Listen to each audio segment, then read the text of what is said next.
మన జీవితాల్లో ఎవరైనా మనల్ని తక్కువ చేసి మాట్లాడినా, చిన్న చూపు చూసినా మనకు చాలా కష్టం అనిపిస్తుంది. ప్రాముఖ్యంగా మనం కులాన్ని బట్టో, మన ప్రాంతాన్ని బట్టో, మనం చదువుకున్న చదువుని బట్టో ఇలాంటి చిన్న చూపు చూసేవాళ్ళు, మనల్ని తక్కువ చేసి మాట్లాడేవాళ్ళు, కించపరిచేవాళ్ళు, అవమానపరిచేవాళ్ళు తారసపడతారు.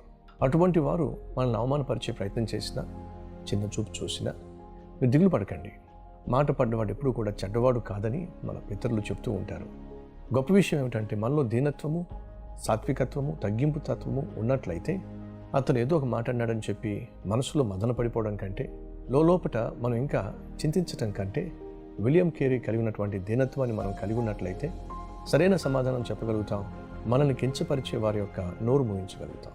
కాబట్టి గర్వానికి తావివ్వక, ఎవరో ఏదో ఒక మాట అన్నారు అని చెప్పి లోపట కోపాన్ని, ద్వేషాన్ని పెంచుకోక దీనత్వం కలిగి ఉండండి, తగ్గింపు తత్వం కలిగి ఉండండి.